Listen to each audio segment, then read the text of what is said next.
The first reading, it was about 2 characters in it. Who were the 2 characters? Name one. Yes. The widow. What's a widow? Someone who doesn't have a husband. Very good. And what do you call somebody who doesn't have a wife, whose wife has died? What do we call them? A widower. Yes, very good. So a widow is a woman who's lost her husband. A widower is a husband who's lost his wife. So a widow. Now, who was the second character in our first reading? Not you, because you read the reading. Okay, he was a prophet. His name began with E. Yes. Elijah, excellent. So Elijah the prophet and the widow. Now what was the widow doing? She was picking up sticks because she was going to make a fire, and she was going to cook her last meal for her and her child.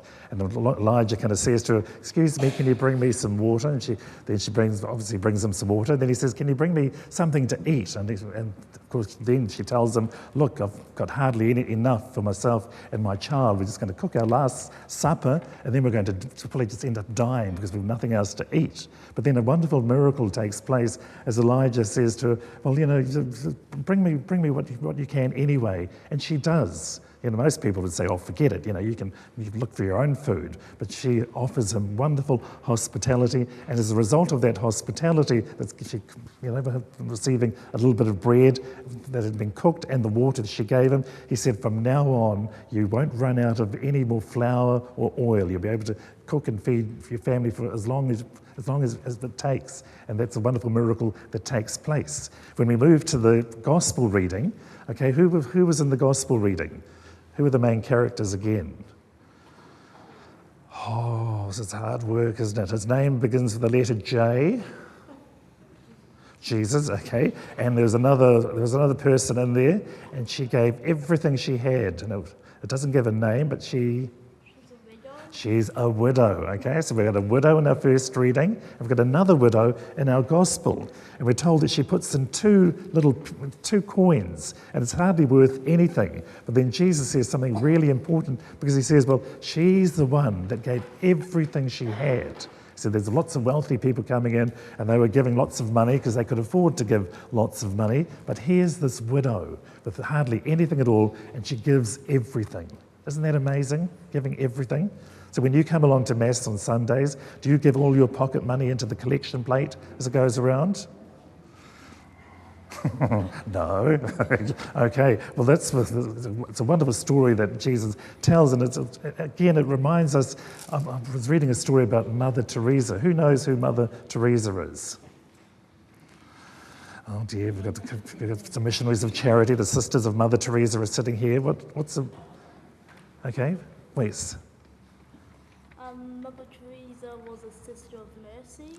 No, a sister of mercy. No, she started an order called the Missionaries of Charity. What are they? 1, 2, 3. Missionaries of Charity. And if you turn around and look, can I ask the sisters to stand up, please? See, Missionaries of Charity. Okay, that's what who do they remind you of looking at them?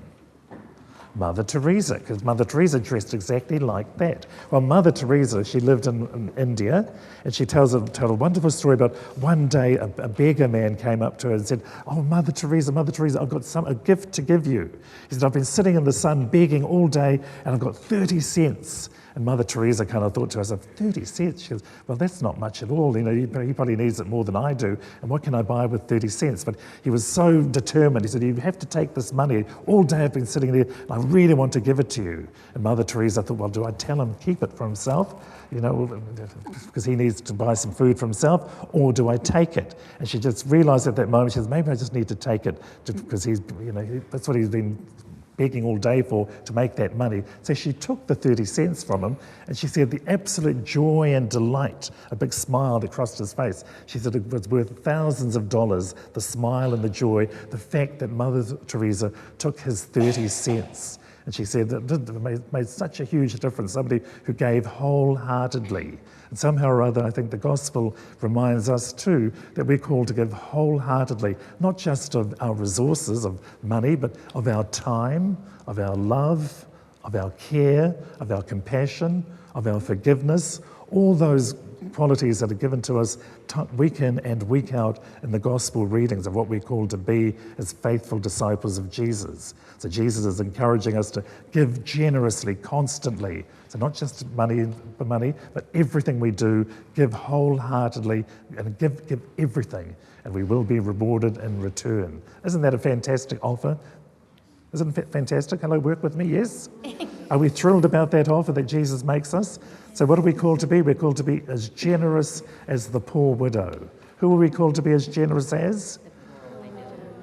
And why did Jesus love that poor widow? Because she gave everything. And each one of us is called to give everything. Called to give everyone. We're called to give excellent. So maybe that's our great lesson today. So an opportunity to remind ourselves that when we are called to do something, that we're wholehearted in our commitment and we give our all, we give everything in order to achieve what we're called to do and to be.